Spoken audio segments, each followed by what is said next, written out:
Hey, what's going on YouTube? Marine X back at it again. 5 everyday carry items that I hate. Hate meaning they don't work for me. Either I outright don't like them, or they may work for others, but they don't work for me. And maybe I unfairly compare them to other items, which sucks for these specific items. Obviously, this video is not sponsored because they wouldn't like that I'm talking about these specific products. Now, just take these are my experiences with these items, and everyone has your mileage may vary when it comes to this type of stuff. The first one I have to talk about is the Gerber Dime. I've talked about the Gerber Dime plenty of times. This thing has been out, I think, nearly a decade. Somebody quote me down below, let me know how long this thing has been out. Gerber Dime, I mean, nice small footprint. It's just not really good at what it's supposed to do. It's a multi-tool that doesn't multi-tool very well. So the butterfly action on the springs, it always makes it feel like when you use these pliers that at any moment they're going to break. The cutters are not that great. The scissors were dull the moment I took them out the box. I gave a pair away, and then I got another another Gerber Dime, and those scissors were dull as well. The knife was dull out the box.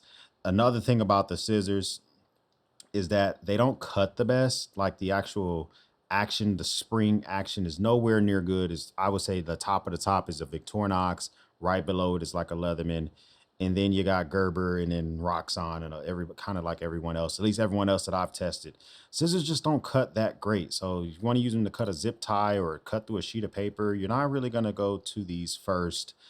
What I like the Gerber Dime for is for its just small functionality for what I want to use it for.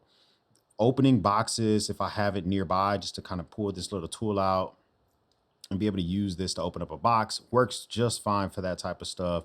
Bottle cap lifter here in the man cave, we got the Coronas and stuff for people to drink. We also have sparkling water. All that type of stuff requires a bottle cap lifter for that. But around $23 to $26 for it, for what they want this thing to do. It's just not for me. And if I was depending on this for my multi-tool for a pinch, if I'm working on a DIY project and I'm like, oh man, I wish I had a pair of pliers to just grab that bolt and just latch onto it, this wouldn't be my first choice. But that doesn't mean that I'm right about this. I'm just telling you that the Gerber Dime, for all the multi-tool functions that they wanted to do, just doesn't really work for me. And I guess that kind of, we got to lean on it's one of its cousins, okay, a competitor. But we got to talk about Leatherman and every single one of their proprietary bits. Why did y'all go with the proprietary bits, Leatherman? I think you did it for space saving for the tool implements, and I also think you did it to make money. Like, just to keep it real with you, I don't like the fact that they're proprietary, number one. I think they're soft, and I also think that sometimes the fittings on them are not the best in the world. So I've had a lot of experience using Leatherman's bits. Their bits are made in Taiwan. There's a difference between their Taiwanese and their American made products. I'm not saying that they're all exactly the same, but I've just had bits break on me when I am trying to drive down. Like the other day, the dishwasher clips broke on my dishwasher. One of my kids was sitting on the lid of the dishwasher. Of course, they made the clips break. So I had to install some new clips. I wanted to use these bits to drive the bit in, and it was just slipping. And eventually I broke one. And I'm just like, if you have the Skeletor, if you have a mud or anything else that uses their proprietary bits and you pull these things out, if you're not using them very often, they're going to work out for you. If you use them more often than not, which I have a hoarder house, my Leatherman Free P4 didn't come with any type of bits. So I modded it and I added a common size 1/4 bit driver, but I can also use a 4mm bit on this if I want to. So it kind of makes it a lot easier for me as well. What I could say is, if you know you're going to be using your multi-tool a lot, if you can get yourself a it doesn't have to be a Leatherman, but a multi-tool that can do 4mm bits at a minimum, but it would be awesome if it could do 1/4 size bits. They're common. Then you can get yourself some good Weira or Weeha bits, some of the top of the line, some of the goated ones versus using Leatherman's bits. So that's just saying, Leatherman, I love you. Especially I love me some Leatherman juice, Leather Free P4, but the bits I avoid like the plague. Speaking of avoiding as much as I can, the space pen, Fisher space pen. My hands, I got like little sausage fingers and some fatty hands and stuff like that. The space pen is just not ergonomic for me when it comes to writing for a long time. Does it do what it says it's going to do? Yes, it writes on anything. It writes in the rain. You can write upside down. It does all that type of stuff. It's pressurized. It's great. I don't like the writing experience. I don't like the way it lays down ink. I don't like the fact it doesn't come with a pocket clip. Yes, I know they have models with pocket clips. Before someone jumps in the comments, I have one here, but they started putting models with pocket clips in response to the lack thereof. The Fisher Space Pen Apollo edition, like the 25th anniversary edition, is like a more of a full size pen that has a pocket clip. I still don't like it, but the one they sell the most is the one that does not have the pocket clip. You can, their own sales data. And so it's just the ergonomics is not for me. The way it lays down ink. If you write a lot, which I do, I'm not a big fan of the space pen. Now, if you're going to be outdoors in the woods or you're in space, I guess the space pen is the best for you, but it just doesn't really work out for me. Okay, it's just something we have to kind of get over. The fourth one has to be the Rivon U4 Pro, the titanium edition. This is a carabiner, and I've come to face the fact that I don't like this thing because of some of its competitors, and it sucks for this because I think this is a decent belt loop carabiner. You're not using this to hold a bag from a table. You're not using this for too many other functionalities than that. It does have a bit driver in it, which is not the strongest in the world. I've used it every now and again to tighten, like if I see like an outlet cover coming to loose in the house, maybe you can use it for that.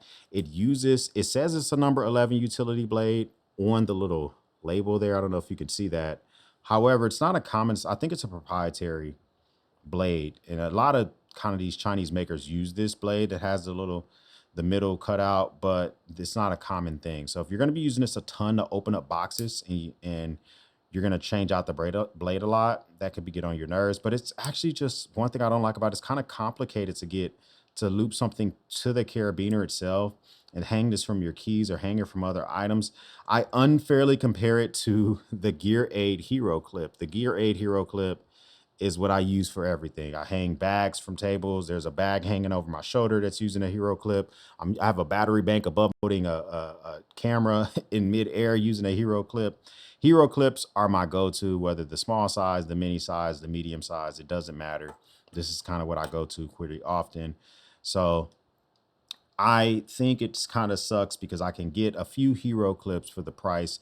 I can get like 2 of the small size Hero Clip normally for the price of 1 of these Rivons. If you need the cutting functionality, if you need that type of stuff, then yeah, go for the Rivon, the titanium. It's great. All that's fantastic, but it just doesn't really work out for your boy.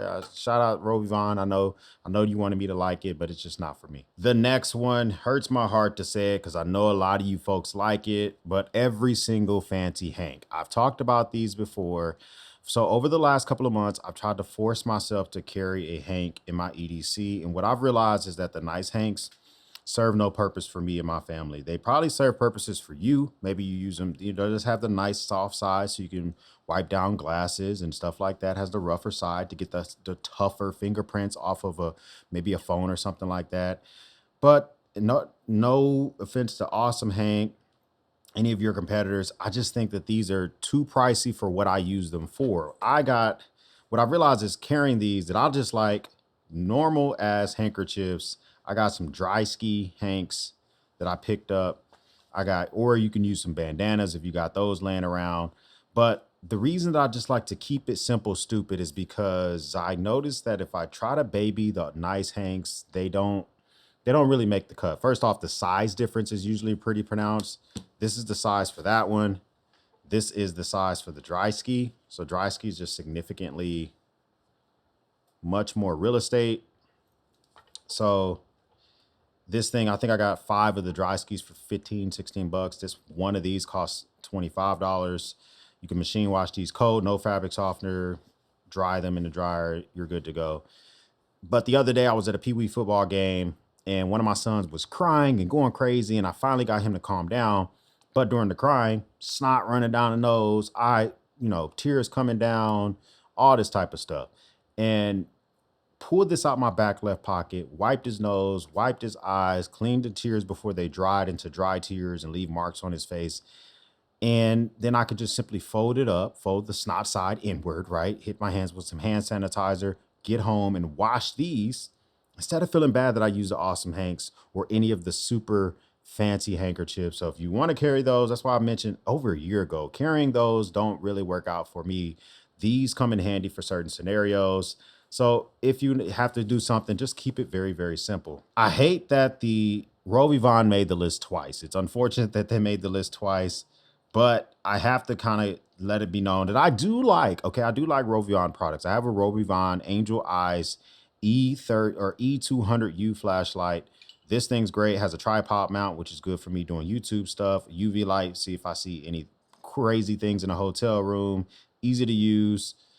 Feels like it's built like a tank. This is a great flashlight, and it has a magnetic base. Can't speak enough on it. But this one here, the Rivon E30 Pro, I think because they put the Pro in the name of stuff, that Rivon just want you to kind of connect the dots that it's a Pro item, and it doesn't have the Pro feelings of it. I think the LEDs and the flashlight functionality are Pro, check.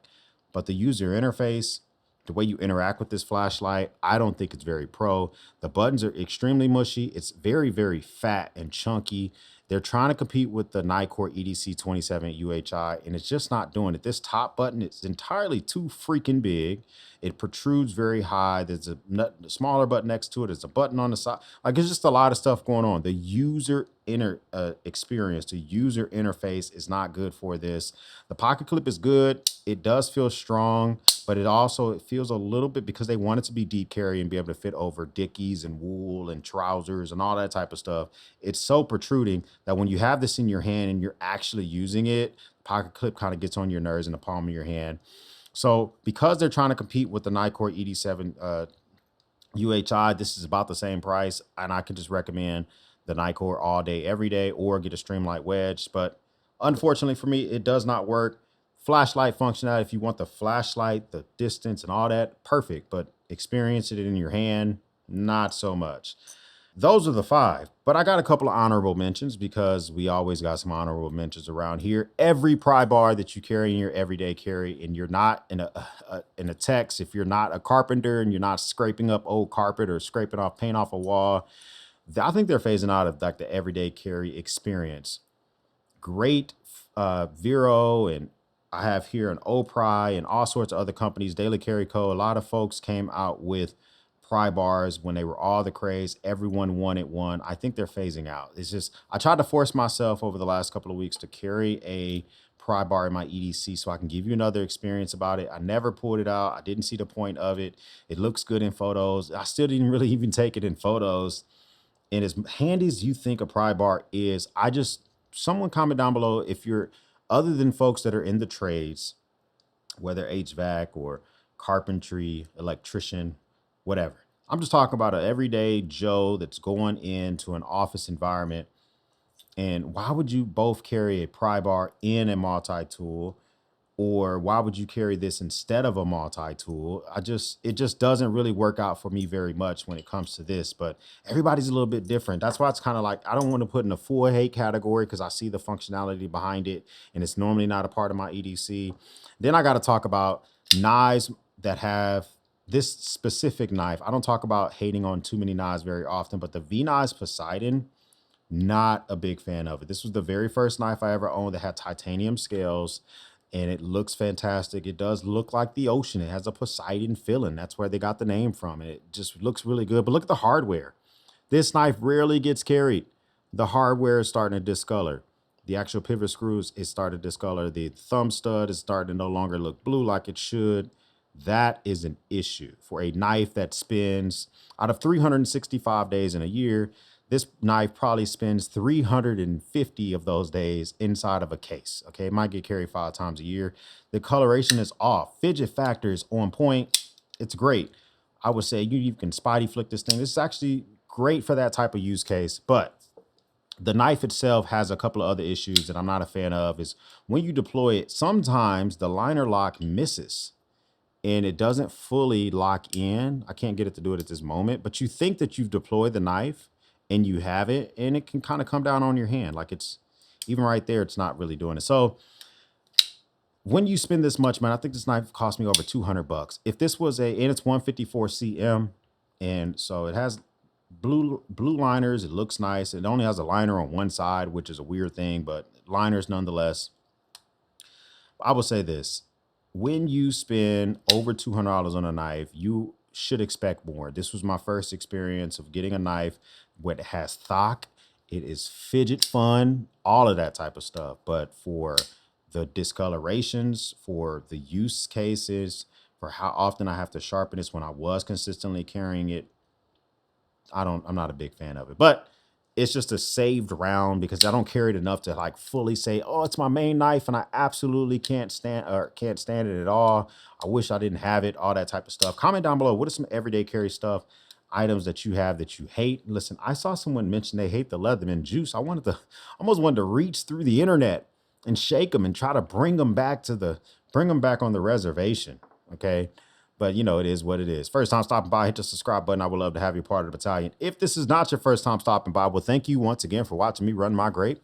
For everyone else, we'll speak soon.